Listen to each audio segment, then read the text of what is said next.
Nosso tema hoje, como foi colocado pelo Dr. Clodomiro, é extremamente importante porque traz todas as repercussões do julgado que ocorreu recentemente no Supremo Tribunal Federal, com a DIN 4357, e quais serão os nortes que nós tomaremos aqui, quais serão os caminhos, sempre um caminho difícil, um caminho cheio de pedra, mas um caminho que nós temos algumas possibilidades de fazer algumas limpezas, né, desse caminho, deixar um pouquinho mais liso aqui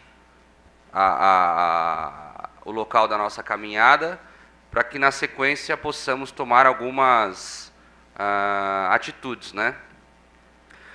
Eu abordarei aqui o julgado em si, da DIN 4357, porque a maioria votou acerca da inconstitucionalidade. Nós vamos falar inconstitucionalidade do quê? Trataremos da emenda 30, porque todo mundo esqueceu da emenda 30. A emenda 30 está em vigor, não está? Trataremos disso. E, de uma forma minuciosa, analisar o que realmente foi julgado inconstitucional. E, sem dúvida alguma, finalizando com algumas possíveis soluções. Possíveis soluções, porque a gente acredita que o tema sempre é muito tormentoso, difícil. Estávamos conversando lá na antessala. É difícil o Estado, em dias atuais, apesar da Constituição Federal nos garantir sempre essa possibilidade de acreditarmos no Estado Democrático de Direito, de cumprir as decisões judiciais e fazer valer o direito de uma determinada pessoa que se torna o credor do precatório. E aí, só para que nós possamos, antes de falar de direitos aqui, eu acho que nós temos que falar um pouquinho sobre deveres, né? Existe um livro que praticamente há mais de 2000 anos foi escrito. Quem foi aluno em Direito Romano, na graduação comigo, acompanhou que existe um livro de Cícero que fala dos deveres, não é dos direitos. Os direitos fundamentais, sabemos, garantias individuais, muito mais. Direitos humanos, hoje, está na ponta da língua de todos. Agora, temos que conversar um pouquinho sobre os deveres. Os deveres de você fazer, por exemplo, valer uma obrigação, de o Estado arcar com uma obrigação. O dever de pagar a conta, o dever de dar exemplo, o dever de ser o primeiro. Se eu quero amanhã que um contribuinte, ele vai lá e paga o tributo de uma forma correta, antes eu tenho que dar o exemplo. É o meu dever ser referência para que posteriormente o contribuinte arque com algumas despesas, alguns valores que são cobrados através de tributos, para que nós possamos fazer girar essa estrutura que se chama Estado. Então, vamos começar desta forma aqui. Onde é que está a câmera? Está aqui ou está lá? Está aí? Cameraman? O primeiro assunto nosso, ele é exatamente esse. Aqui nós temos um caminho, eu tento mais ou menos direcionar para vocês. É uma caminhada, não sei se a gente vai cair naquela água, viu, gente? Tem uma passarela de madeira, para ver que realmente a discussão é complicada. A estrutura não é de concreto, ok? Que daria uma sustentação maior, mas aqui nós sabemos que quando tratamos de deveres do Estado, sempre o negócio é muito frágil, né? E nós vamos tratar de duas questões. A emenda constitucional, número 30, a emenda constitucional, número 62, e esse caminho, ou suposto caminho, que eu não sei se é para o céu, se é para a água, se é para o fundo do mar, para onde que é, afinal, com essa seta verde, que supostamente seria uma solução de todas essas questões, ou alguns direcionamentos do que efetivamente está acontecendo. Então vamos lá, porque esta ideia começa mais ou menos assim.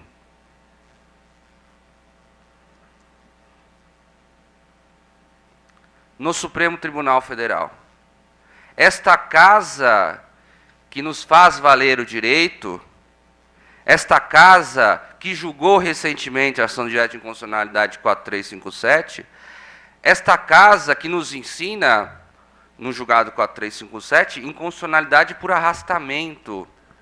O que é essa inconstitucionalidade por arrastamento?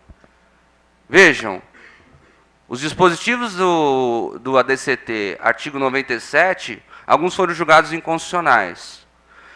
Por arrastamento, alguns outros. Qual a repercussão que eu vou ter isso na compensação de tributos, por exemplo?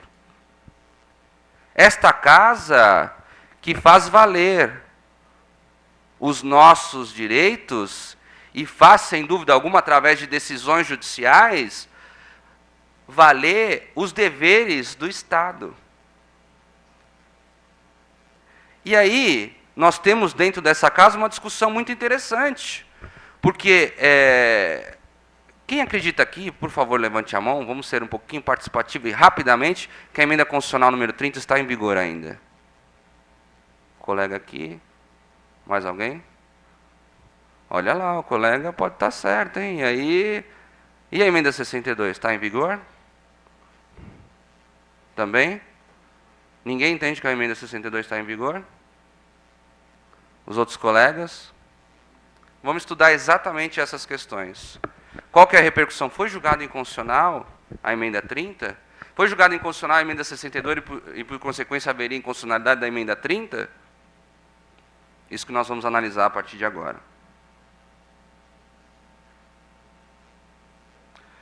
Esta casa, através de um relator, uma pessoa que, quando eu falo aqui dos deveres do Estado, em leitura muito antiga e extremamente eficiente dos deveres, escrito por Cícero, a leitura deste livro em especial, eu vejo uma ideia muito próxima dos deveres na aplicação do direito dos julgados desse ministro, já aposentado, infelizmente, que era um voto extremamente favorável a contribuinte, a credor de precatórios, a nós, cidadãos, que pleiteamos os nossos direitos junto à Suprema Corte e nos insurgimos frente a uma série de situações que são extremamente danosas à sociedade.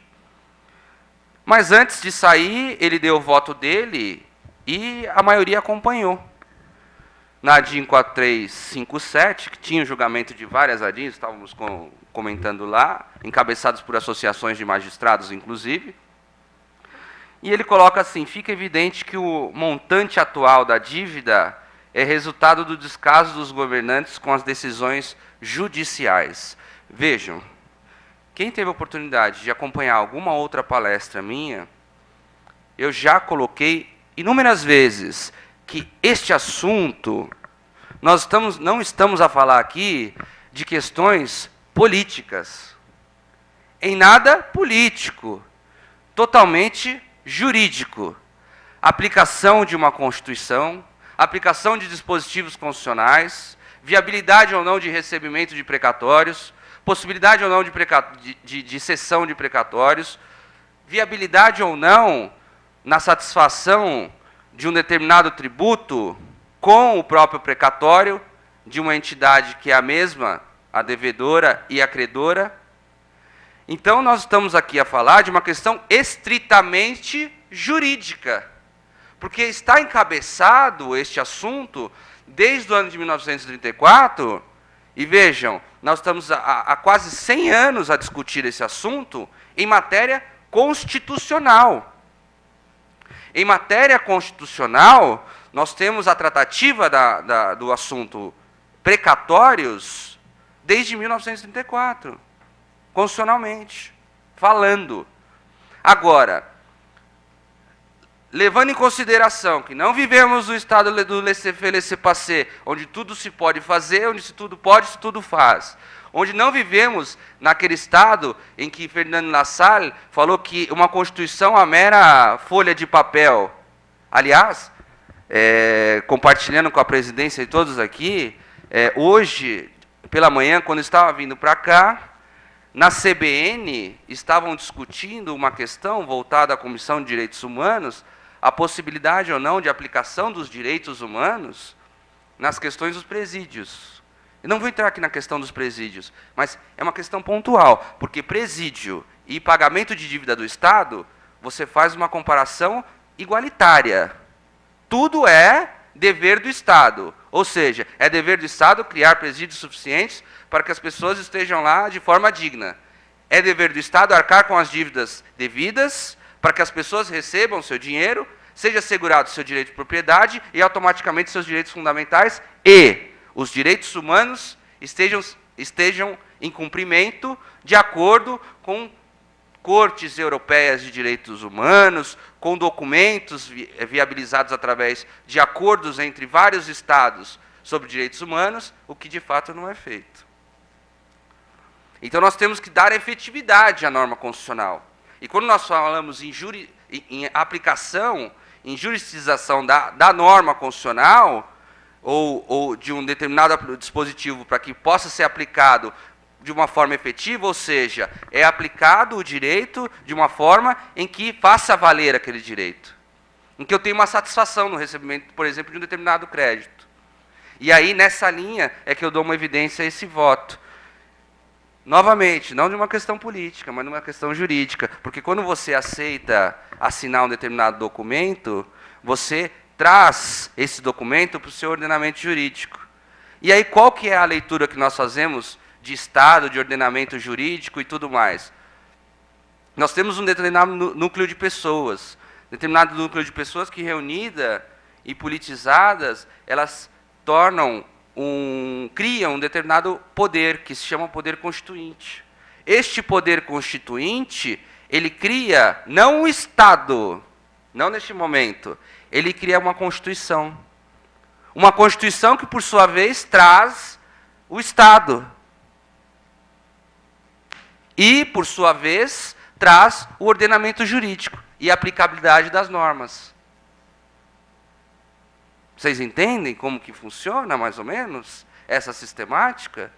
E quando nós falamos em ser criado um Estado com normas para que essas normas possam ser aplicadas, automaticamente nós entramos em questões jurídicas, estritamente, e não políticas. Dando seguimento, portanto,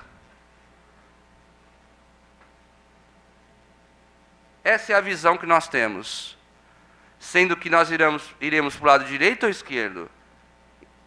Inconstitucionalidade da emenda 62, a emenda por si só, seja formalmente, seja materialmente, como a Ordem dos Advogados do Brasil impugnou, lá no Supremo Tribunal Federal, ou seja, foi atendido quórum e a forma de aprovação do texto de uma forma correta, formalmente esse texto, quando eles acabaram uma sessão, depois de 30 minutos, instalaram outra sessão, para que pudesse julgar a emenda constitucional, isso foi correto? Segundo o Supremo, sim. Formalmente, nós não temos inconstitucionalidade. E materialmente, ou seja, o conteúdo das normas, ou o conteúdo dos dispositivos, que estão elencados na emenda constitucional número 62, esse conteúdo materialmente é constitucional?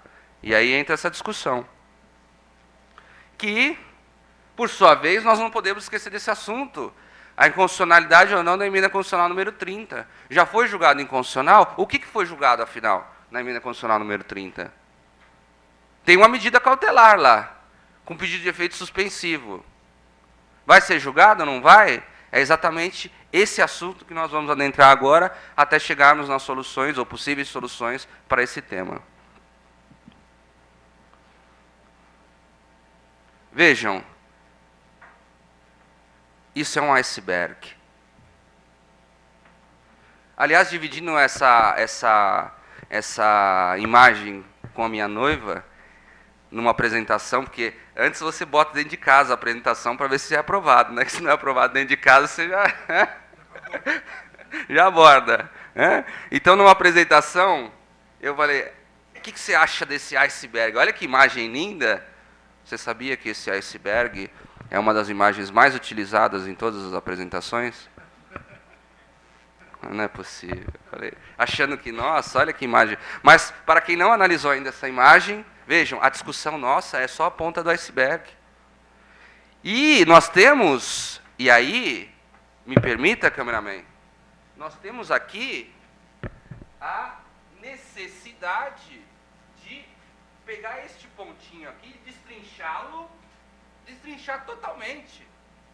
Quais as repercussões desse julgado? Perdão. Quais as repercussões desse julgado na ponta do julgado da emenda constitucional número 30 e o conteúdo em si desse iceberg? É isso que nós faremos neste momento. A medida cautelar 2356, da relatoria também do ministro Carlos Veloso, perdão, do ministro Carlos Aires Brito, é que é Carlos também o Veloso, que já aposentou, ela trata da suspensão de um dispositivo extremamente importante para nós e que muitos de nós, às vezes, nos esquecemos quando da tratativa da matéria precatórios. A medida cautelar foi julgada em 2010. Eu lembro que existia um empate no julgado e faltava o ministro decano, Celso de Mello, julgar, e ele julga no sentido que favorável aos credores do precatório. De que forma? Da forma seguinte: existe o poder constituinte, instituidor, criador, que tudo pode, que tudo faz. Este poder constituinte, na Carta de 1988, traz o pagamento dos precatórios, que desde 1934 está atrasado, ele pode ser parcelado em 8 anos, para as dívidas até a promulgação da Carta de 1988. A DCT, artigo 33. O poder constituído tudo faz. Ele institui o Estado, ele é criador, e a ele tudo pode. E qual que era a lógica da aplicação dessa sistemática aqui? Era a seguinte: poderia o poder constituído, a criatura, submissa ao poder constituinte, que não instaura um novo Estado, ou que não instaura as cláusulas pétreas já previstas na criação do Estado, quando do surgimento de uma Constituição Federal, poderia esta criatura analisar o pagamento dos precatórios de uma forma parcelada, estendendo este prazo? E aí a resposta é desenganadoramente negativa. Porque a criatura tudo não pode. Ela tudo faz que o poder constituinte manda. Obedecer, por exemplo, às cláusulas pétreas. Mas não pode ela tudo fazer. E aí o que existia aqui? Um parcelamento na emenda constitucional número 30, não mais de 8, agora de 10 anos. Dos dívidas e precatórios até a promulgação daquela emenda constitucional, a número 30 em 2000. E o julgado todo foi direcionado sempre, gente, por favor, quando nós vamos tratar da matéria precatório, não vamos aqui confundir algumas coisas. A compensação de precatório é um dispositivo que vai trazer um benefício para o credor do precatório. Quando foi julgada a emenda constitucional número 30, ou a medida cautelar, e a emenda constitucional número 62, a sua inconstitucionalidade, foi julgada na sistemática não de compensações de créditos tributários com precatório. Foi julgada no sentido de a impossibilidade de extensão de 10, de 15 anos desses pagamentos, porque o poder constituído tudo não pode. Tudo quem pode é o poder constituinte. E aí, o último item do julgado, nessa medida cautelar, traz medida cautelar deferida para suspender a eficácia do artigo 2º da emenda constitucional número 30, que introduziu o artigo 78 da DCT na Constituição de 88. E o que traz este artigo 2º? O artigo 2º ele traz isso aqui. O artigo 2º ele acrescenta o artigo 78 na DCT. Está suspenso, viu, gente? Para quem não tinha essa informação até hoje, vamos trabalhar aqui na sistemática de que, olha, para quem não tinha essa informação, está suspenso. Não há de se aplicar, vejam, na sistemática de pagamento de tributos, porque essa é a essência, esse é o mérito do julgado. Não foi julgado a emenda 30 para uma ação proposta pela Advocacia Geral da União, por exemplo, para que pudesse impedir a compensação de tributos. Isso não. Chegou através de um recurso extraordinário que já tem repercussão geral, da relatoria da ministra Carmen Lúcia, que está para analisar. Foi julgado a impossibilidade de aplicação desse dispositivo? Por óbvio.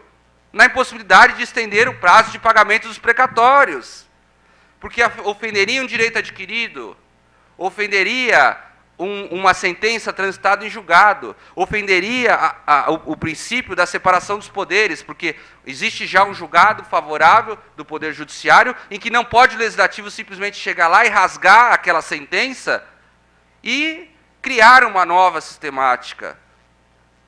Nessa sistemática foi criado, exatamente nessa. Agora, tem uns pontos interessantes.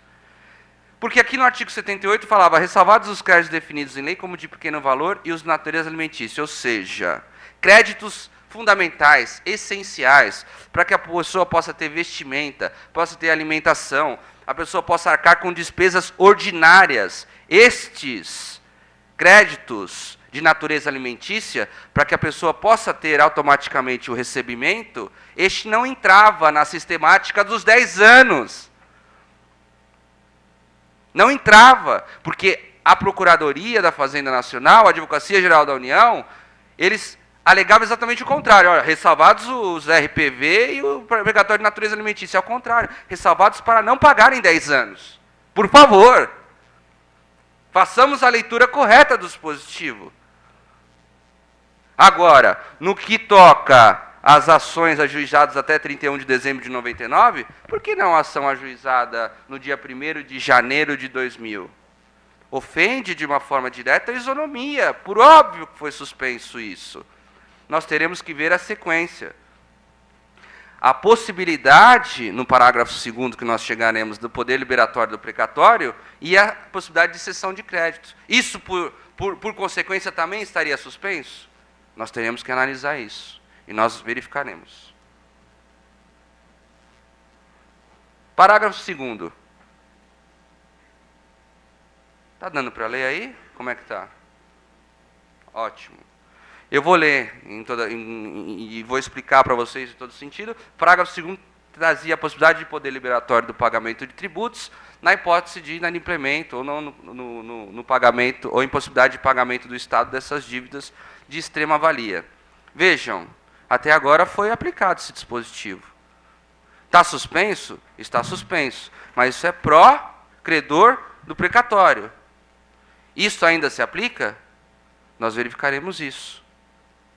Porque o parágrafo 10, inciso 2 da Constituição, que falava sobre a possibilidade também de compensação de tributos com créditos decorrentes de precatórios não pagos, inserido pelo artigo 97 da DCT, em especial pela emenda 62, ele também, por arrastamento, foi julgado inconstitucional.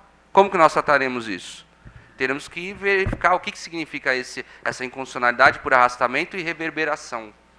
Nome difícil esse, que vamos tratar aqui também. E na emenda constitucional número 30, nós pegamos alguns fundamentos aqui, para que, por obviedade, chegamos a algumas conclusões. Vejam. O dispositivo que determina a intervenção federal, o artigo 34, inciso 6 da Constituição, ele fala que existe a possibilidade. Esse ficou bonito, ficou bom, dá para ler. Os fundamentos da intervenção federal, a União não intervirá nos estados, nem no Distrito Federal, exceto e vejam a necessidade de darmos uma ênfase a esse dispositivo. Inciso 6, é a aplicabilidade ou não da norma constitucional? Prover quem? O Estado, garantir, dar efetividade, dar aplicação ao quê? À execução de lei federal e ao cumprimento de sentença. Vejam, haverá possibilidade da União intervir nos estados e municípios todas as vezes que não houver cumprimento de lei federal ou decisões judiciais. Isso existe a necessidade de se analisar. Agora, se aplica porque o artigo 78 da DCT está suspenso, porque foi acrescido pela emenda constitucional número 30, por sua vez, pela medida cautelar 2356, determinou a suspensão desse dispositivo. Se aplica? Por óbvio, pela característica, pelo mérito do julgado. Porque na emenda constitucional número 30 estava se discutindo, não o prazo de 15 que chegaremos, mas o prazo de 10 anos, que ao poder constituído não era dado, por conta da aplicação de cláusulas pétreas, que impedem a possibilidade de restrição a qualquer direito ou garantia de direitos fundamentais. E aí voltamos à necessidade do Estado prover a aplicação do quê? De norma federal e de sentenças, que até hoje se aplica, ou que se deve aplicar, ou que se deva dar efetividade. Vamos, na sequência, a duas questões interessantes. Fundamentação através do direito de propriedade, artigo 5º, inciso 22 da Constituição, e limitação formal e material, que é o que tratamos aqui, basicamente, do poder constituinte e do poder constituído, e constituído por quem? Pelo poder constituinte, que criou uma Constituição Federal, por sequência veio esse Estado, veio o ordenamento jurídico, existe esse poder constituído, que ao poder constituinte, ele tem que ter uma limitação na hora de atuar. Ele não pode simplesmente ofender cláusulas pétreas, não pode simplesmente impedir ou criar situações de ofensas a garantias e direitos individuais. Isso não pode. Ofenderia materialmente a Constituição, e não formalmente, como discutimos aqui.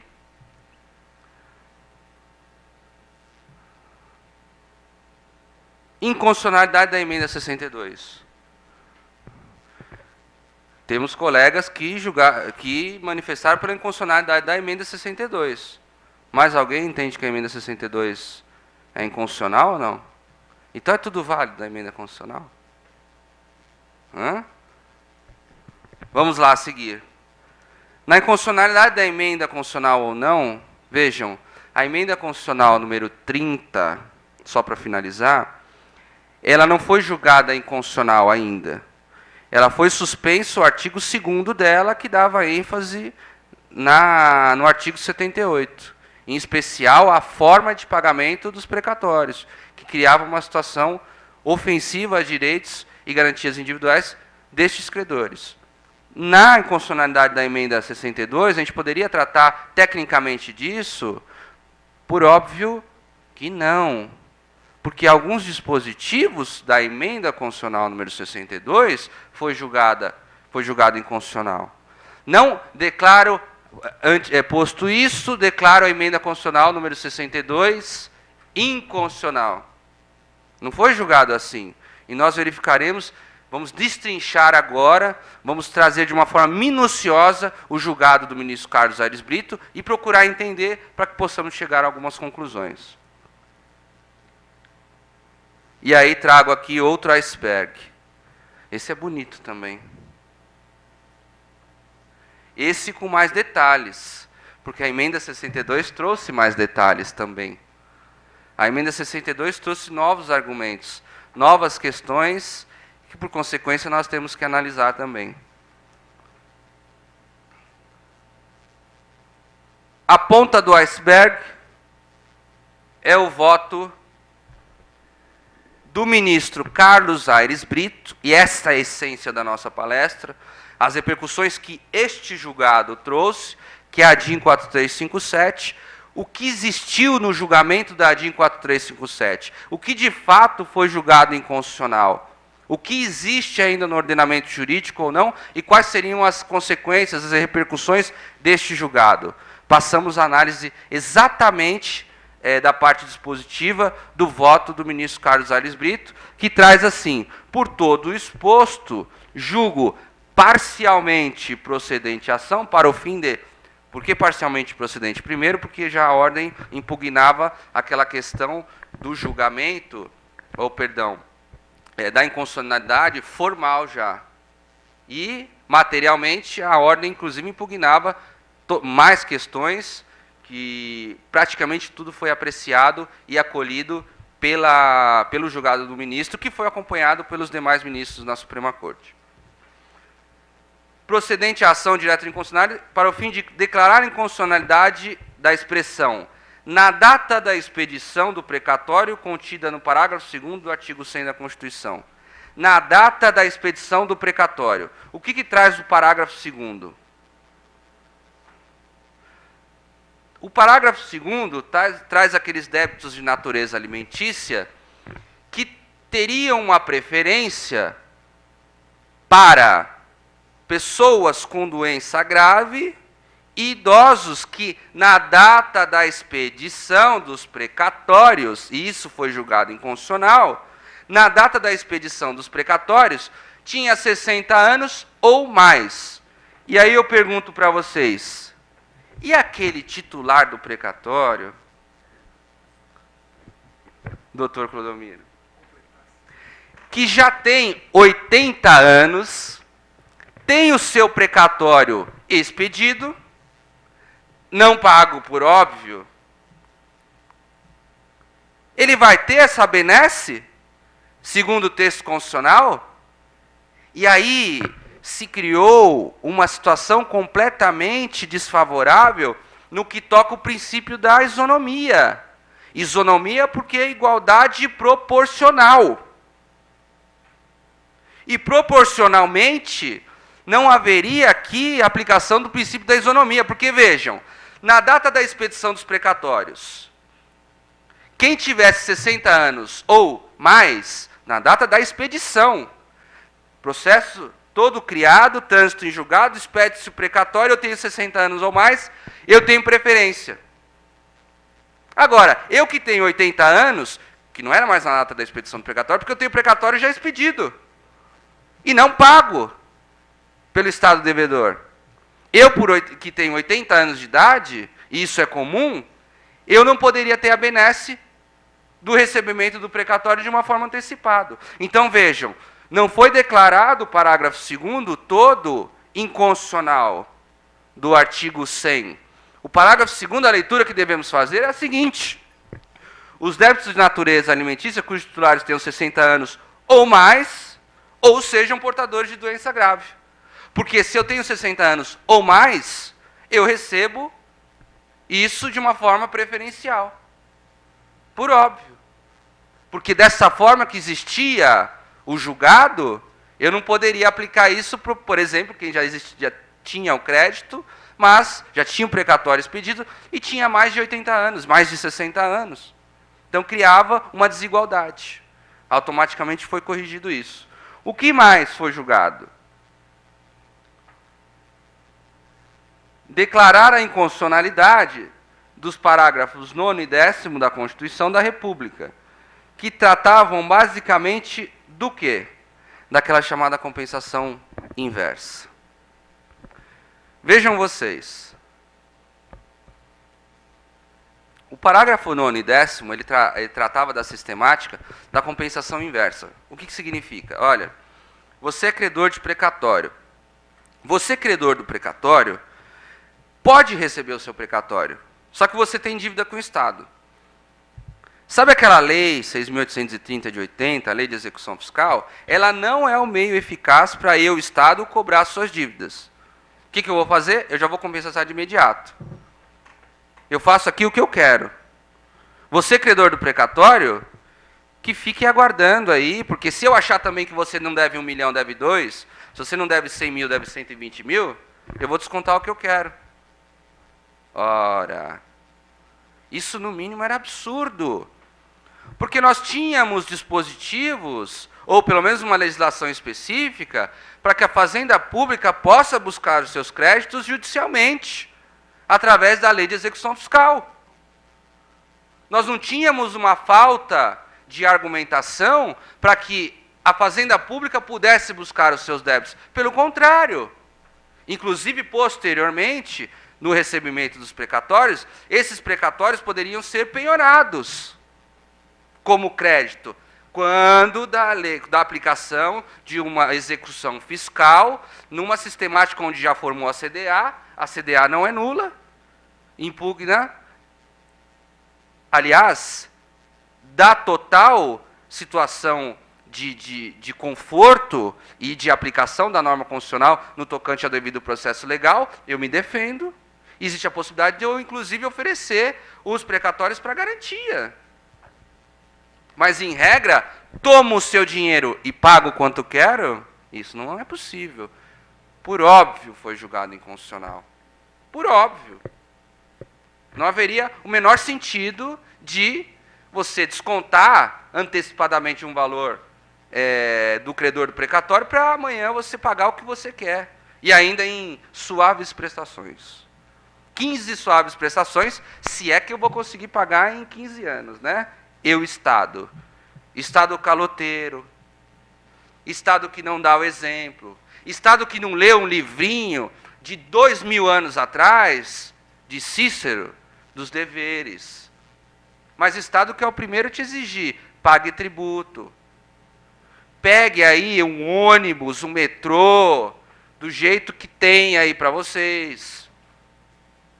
Andem em ruas do jeito que eu posso oferecer para vocês, em calçadas também, quando tiver calçada. Vá ser atendido num hospital em que você possa ir, se é que você consegue entrar. Então é mais ou menos assim. Este é o nosso exemplo. E aí entra uma questão de cidadania. Porque eu posso ser um bom cidadão, mas eu tenho que ter uma formação de bom cidadão pelo próprio Estado. Ele tem que me dar os exemplos. E aí fugir exatamente dessas questões, do devido processo legal, da própria... E vejam, existia uma decisão onde existia uma coisa julgada. Tinha que aplicar a sentença de imediato, ou a decisão de imediato. E eu recebi o meu precatório. Como que vai compensando? De uma forma que o Estado bem quer e bem pode. Não é dessa maneira que funciona. E aí a consequência disso era o parágrafo 10 também, que dizia que a Fazenda podia se manifestar para o abatimento, que se não se manifestasse, perderia o prazo e aí não haveria o abatimento. Como? Eu tenho uma decisão que tem que ser cumprida. Em consonância, em uma situação que é extremamente condizente com o quê? Com a duração razoável do processo, instituído pela emenda constitucional número 45, que não pode ficar na folha do papel, não por uma duração razoável do processo só, por uma celeridade processual, por uma não ofensa à coisa julgada, pela própria aplicação do princípio da isonomia, porque eu não posso receber minha dívida, ou o meu crédito, perdão, e o Estado pode na hora e do jeito que ele quer. Então fugia dessas premissas. Por consequência, foi julgado inconstitucional. Próximo tópico, nós temos a seguinte questão. Assentar, e isso é o voto, a parte dispositiva do voto do ministro Carlos Aires Brito. Assentar a inconstitucionalidade da expressão índice oficial de remuneração básica de caderneta de poupança. Isso, no mínimo, foi medíocre. No mínimo. Porque qual o índice oficial para atualização do crédito tributário? Aplica-se normalmente o quê? A taxa Selic. E aí, aqui no Estado, se aplica um monte de coisa, né? Se aplica índices específicos, que já, através de uma série de decisões aí, que foram impugnadas, por dia existe juros de tanto. Mas, em regra, se aplica a taxa Selic. Agora, o índice medíocre da caderneta de poupança, que foi reduzido, inclusive, recentemente, com o crescimento do país, olha que legal, olha que interessante isso. Nós vivemos um Estado democrático de direito. Nós devemos observar todos os preceitos que estão na Carta da República. Nós temos que ser exemplo para todos. Mas o Estado não.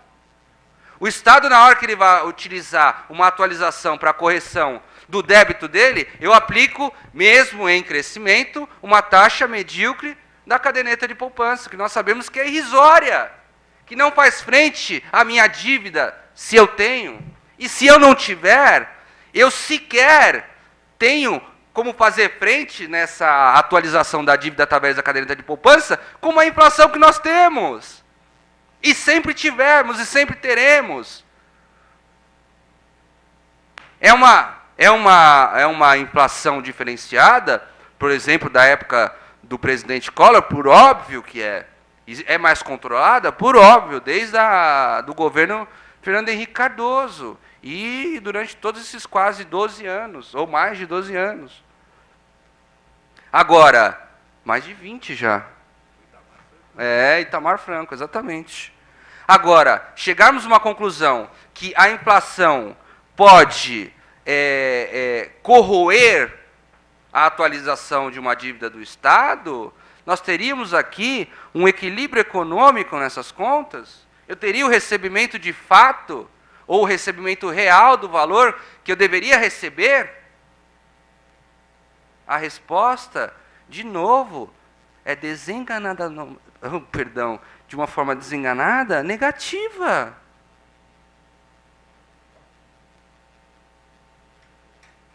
É negativa.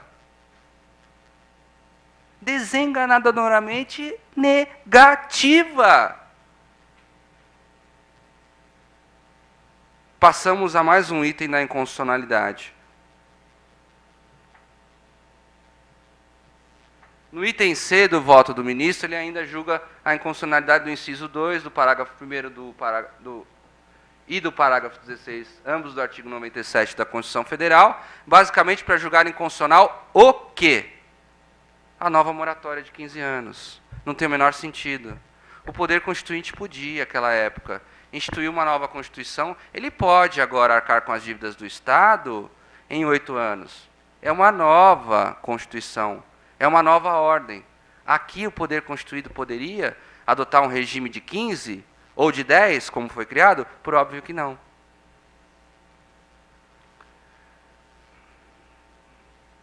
Ainda o ministro, declarar a inconstitucionalidade do fraseado independentemente de sua natureza, contido no parágrafo 12 do artigo 100 da Constituição, para que aos precatórios de natureza tributária se apliquem os mesmos juros de mora incidentes sobre o crédito tributário, na mesma linha anterior que nós conversamos. Atualiza de uma forma proporcional o crédito tributário e a dívida que o Estado tem para com o credor do precatório, para que haja um equilíbrio econômico, nessa mesma linha.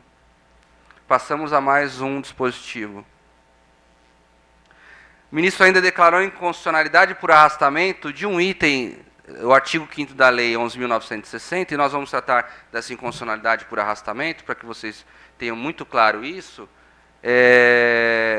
que basicamente também aplicava-se índices oficiais de remuneração básica e juros aplicados à caderneta de poupança nos débitos municipais.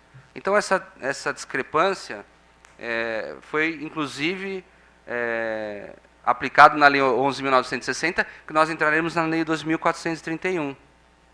A Lei 2.431, que nós trataremos, existe uma inconstitucionalidade por arrastamento ou não, no artigo 30 dela, que regulamenta, por sua vez, os dispositivos dos parágrafos 8º e 9º do artigo 97 da DCT, porque o artigo 97 da DCT foi declarado inconstitucional, o parágrafo 8º e o 9º. Por exemplo, a compensação inversa. Vamos lá, o próximo tópico.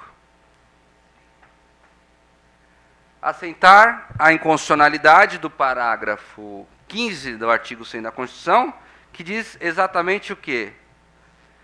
Estabelecer um regime especial para pagamento de crédito precatório. Isso daqui é mais ou menos também nessa sistemática da ofensa a um regime específico, onde não haveria possibilidade nenhuma de você vincular essa receita corrente líquida também de valores irrisórios para pagamento de precatório. A dívida existe, pague. Nós temos a impenhorabilidade dos bens do Estado. Nós temos uma sistemática especial para que haja a cobrança de débitos frente às fazendas públicas. Se o Dr. Clodomiro me deve algo, eu vou lá e peço penhora online da conta dele, e ele vice-versa. Entre particulares é perfeitamente possível fazer isso. Agora, haveria essa possibilidade para bem do Estado? Por óbvio que não, que nós temos que respeitar um orçamento, nós temos que fazer com que aquele valor seja inserido até um determinado mês, até julho de um determinado ano, para que ele se pague até o final de dezembro do ano subsequente, ou naquele período de 18 meses. É uma sistemática específica. Agora, já tem a benesse. A benesse está aí. Se eu devo algo para qualquer um de vocês, e de uma forma recíproca, qualquer um de vocês me devem algo, ninguém tem aqui benefícios para pagar daqui 18 meses, a não ser que a gente entre num acordo e faça uma confissão de dívida. Aqui não é acordo, coisa nenhuma. Aqui é pague sua dívida. Que você já tem a benesse de daqui 18 meses pagar. Não daqui 18 anos, 36 anos, 180 anos. As contas que estão criando com receita corrente líquida ou criaram, é mais ou menos nessa linha. Passamos, então, a uma situação completamente desfavorável à ofensa, a trânsito em julgados de decisões judiciais, a um Estado democrático de direito que edita suas leis e tem que fazer valer as suas leis. E, sem dúvida alguma, há uma sistemática que hoje vem sendo extremamente aplicada mundialmente, que é a análise de declaração de direitos humanos, que nós acolhermos julgados de cortes de direitos humanos. O que de fato são esses direitos humanos? Uma coisa eu posso garantir para vocês. Fizemos uma interpretação simples, né? E aqui, vejam, apenas uma digressão. E nessa sistemática, e vejam, eu reitero, apenas uma digressão, os direitos e garantias fundamentais, eles de fato encabeçam os direitos humanos. E se eles encabeçam os direitos humanos, se eu tenho direito à propriedade, e se eu tenho o direito à celeridade de um processo, e se eu tenho direito a uma duração razoável do processo e outros tantos direitos assegurados pela Constituição Federal, por óbvio que eu devo aplicar, inclusive, julgados de cortes de direitos humanos. Por óbvio. E a Corte Europeia se manifesta nesse sentido. Há um julgado equitativo. Se pegarmos lá o artigo 6º, fala no tópico. É um tópico e depois vem o que significa esse direito a um processo equitativo.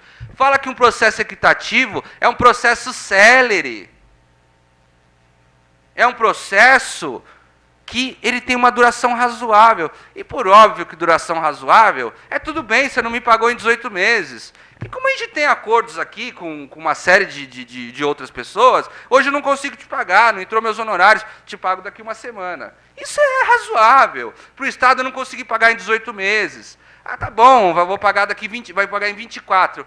É razoável, é tolerável. Eu não posso pagar em 24 anos. Ou em 18 anos. Não é tolerável. Não é razoável. Não está em consonância, não está de acordo com dispositivos que são cada vez mais incorporados no nosso ordenamento jurídico, direcionados aos direitos humanos. Se o assunto é direitos humanos, tragamos para cá e apliquemos. E aí temos outra inconstitucionalidade, e aí nós já estamos no fim do voto do ministro, mais ou menos no sentido de que o ministro fala, e a inconstitucionalidade de todo o artigo 97 da DCT, de uma forma específica. O parágrafo 1º e 2º, que vai tratar sobre esse regime especial, que é a moratória. É inconstitucional, sem dúvida alguma. O artigo 4º, que a administração dos recursos teria que ser feita pelo Tribunal de Justiça local. E aí uma sistemática toda era criada para que pudesse juntar representantes do Tribunal Regional Federal, representantes do Tribunal do Trabalho, junto com o presidente do Tribunal de Justiça, para ver como vai administrar esse dinheiro para pagar os precatórios. Por óbvio que não tem o menor sentido. Complica mais, burocratiza e não paga. Esse que é o pior. O artigo 6º, que falava daquele pagamento de 50% somente do valor em ordem cronológica, os outros 50%, por exemplo, era utilizado em leilão, que inclusive foi julgado inconstitucional, esse leilão dos precatórios, do parágrafo do artigo 97 da DCT, o parágrafo 8º e 9º, foi julgado inconstitucional também, porque eu, Estado, posso fazer leilão da sua dívida. Olha que bonito, quem paga mais? Vamos fazer o seguinte? Todo mundo recebe o carnezinho do IPTU, do IPVA, no começo do ano. Porque nós temos esse lançamento de ofício desses tributos, e por consequência, pelas características desses tributos, você já recebe a dívida na tua casa, bonitinha. Não vou pagar. Daqui uns 3 anos eu vou fazer um leilão disso. Direitos iguais, isonomia, garantias, direitos, possibilidades, viabilidades, mutretas, calotes. Calotes! Infelizmente, nós vemos na mídia quantas pessoas envolvidas em corrupção em toda a forma e o aparato de pagamento dos precatórios em si. É um absurdo. E aí, por consequência, o parágrafo 14 também, que trazia esse prazo de 15 anos. E o saldo, olha que bonito. Lembra aquele saldo lá que era para ser pago em 8 anos, do artigo 33 da DCT? Que foi em 1988 instituído? 88, em 8 anos, deveria ser pago em 96, até 96. Não foi pago até 96. Sabe aquele outro lá, da emenda 30, que ela era de 2000, que deveria ser pago em 10 anos? Até 2010 era para saldar. Isso também a gente não vai saldar. Sabe que vamos fazer o seguinte? Vamos fazer um bolo, uma massa aqui, vamos juntar tudo, coloca tudo aí na dívida do calote, no caldeirão do diabo. Né? E aí, vão mexer. Eu ia numa cachoeira lá em Águas da Prata, chama Caldeirão da Bruxa. Não, é o Caldeirão da Bruxa. É um buraco gigante aqui, e tinha uma cachoeira do lado. Então você joga tudo no Caldeirão da Bruxa, e agora em 15 anos, tá? Como a emenda foi, a emenda 62 foi julgada, perdão, foi instituída recentemente, a gente agora passa 15 míseros anos a pagar essas dívidas. Ora, senhores, não tem o menor sentido, insisto, não tem o menor sentido.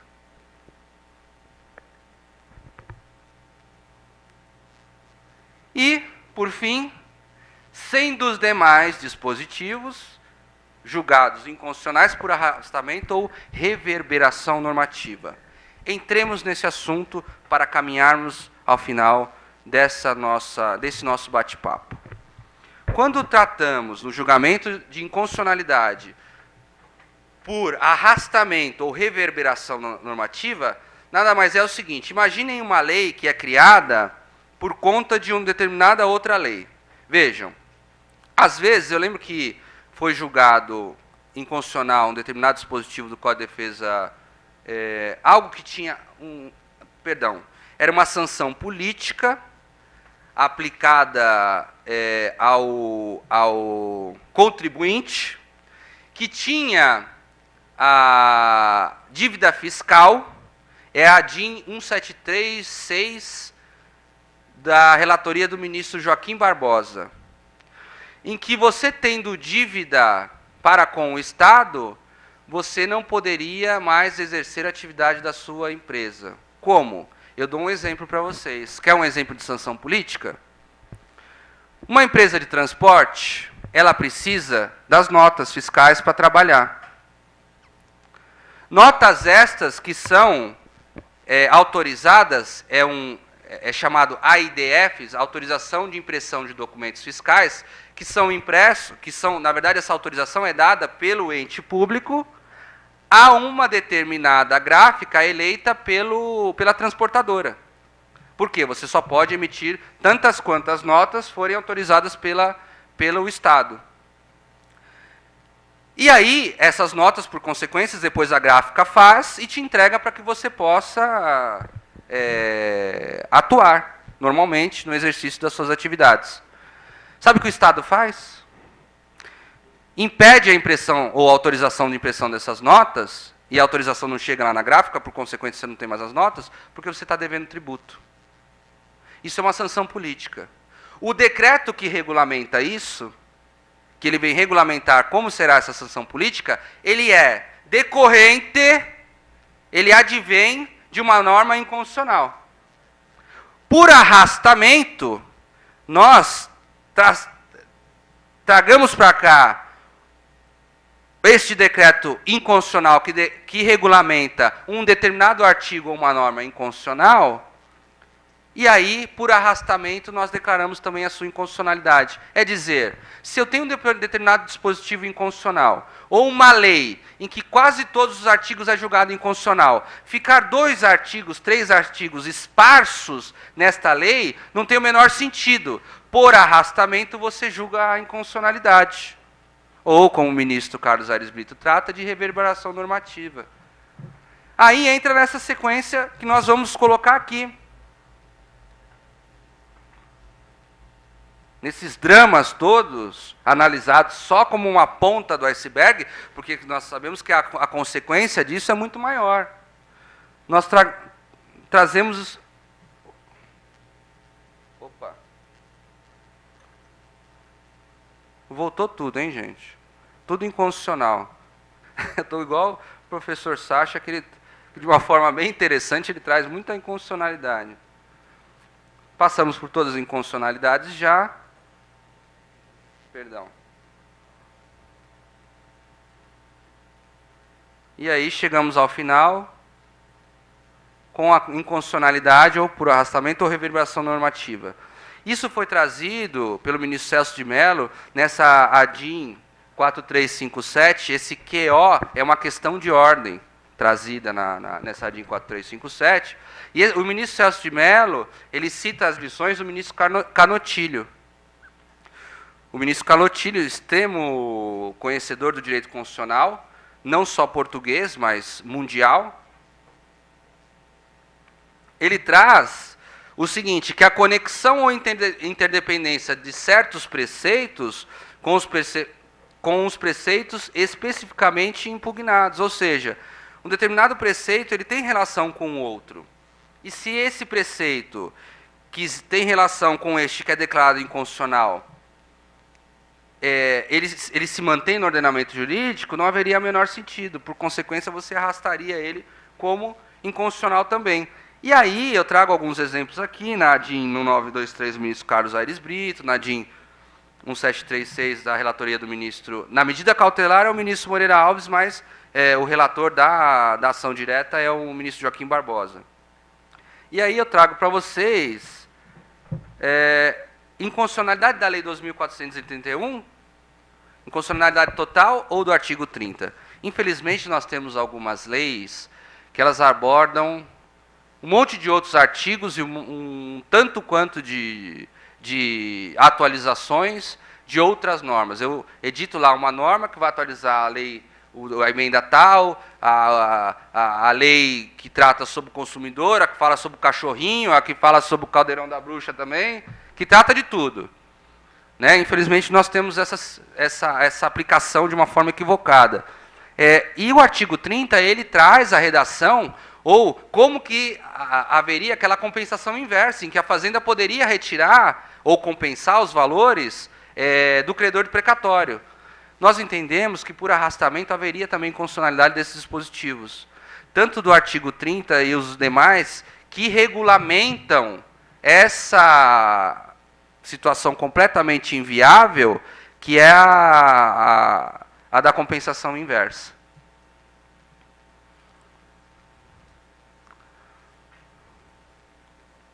Parece que acabou, né? Mas nós temos ainda que seguir não para lá, para a direita, não mais para a esquerda. Nós temos que seguir nesse mar aí, nessa busca incansável para a solução dos precatórios. E aí, adianto para vocês que agora estamos chegando ao final. A solução, sem dúvida alguma, seria a aplicação do princípio da razoabilidade em situações emergenciais. Eu não tenho dúvida que isso é uma situação emergencial. A Argentina passou por um problema muito parecido do que o nosso, na época do Plano Collor, que tomaram, né, bateram carteira lá dos valores que nós tínhamos em poupança, para que pudesse o Estado se manter. Várias pessoas que estão aqui, eu tenho certeza que vivenciaram a problemática do Plano Collor. E na Argentina eles vivenciaram algo parecido, que foi com o Corralito. E lá na Argentina e em outros tantos... Viu, gente? Uma coisa aqui também entre nós, tá? Entre nós e entre cameraman, todos nós aqui, para onde for difundido este vídeo e que seja difundido no mundo inteiro, tá? Agora existe YouTube, né, internet, então a gente está aí high-tech para tudo quanto é lado. Os países da América do Sul são caloteiros. É o Corralito na Argentina, é a situação dos precatórios aqui, Venezuela, Uruguai, Paraguai, todos eles passaram por problemas econômicos e as pessoas têm os chamados, nesses outros países da América Latina, os bônus, que são papéis para você utilizar, sabe lá para quê? Sabe para quê? Para vender para outras pessoas, para receberem daqui 30 anos e pagar 10% desse valor que você efetivamente tem. Então é caloteira, a América do Sul, historicamente, é caloteira. E a gente não fugiu disso. Tá? Nessa sistemática, eu acompanhei alguns julgados de alguns ministros à época do julgado do Corralito na Argentina. O que é o princípio da razoabilidade? Vejam, estamos adotando uma medida adequada, eu julgo inconstitucional, mas eu tenho que adequar a inconstitucionalidade a uma relação fática. Apesar que eu esteja, às vezes, e lógico, o controle de constitucionalidade, através de uma ação direta de inconstitucionalidade, ele chega no Supremo pelo controle abstrato, que pode chegar pelo controle difuso também, através de um recurso extraordinário, e ser declarada a inconstitucionalidade de um determinado dispositivo, mas quando eu tenho a inconstitucionalidade no controle concentrado, ou esse controle abstrato, através de ação direta de inconstitucionalidade, não é porque eu estou julgando direito que eu não vou adequar os meus fundamentos. Por exemplo, eu sei hoje qual que é o PIB de cada estado, eu sei qual que é o PIB nosso, nacional. Haveria a possibilidade de fazer um levantamento para verificar a real potencialização do pagamento dos precatórios? Porque só falar em receita corrente líquida é fácil. Eu determino lá quanto eu quero para a educação, para a saúde, para o que quer que seja, desconto os tributos, pego uma receita corrente líquida e míseros 2% eu destino para pagamento de precatório. Isso é um absurdo. Eu tenho que adequar isso. Adequar o quê? A real necessidade. Isso é razoabilidade. Não basta falar razoabilidade. Razoabilidade sem saber a essência da razoabilidade, não fale razoabilidade. Não trate em julgados razoabilidade e tampouco em peças processuais em que você está se insurgindo contra alguma determinada cobrança. Não basta essa adequação. Tem que ver a necessidade. O Estado do Pará praticamente tem os seus precatórios em dia.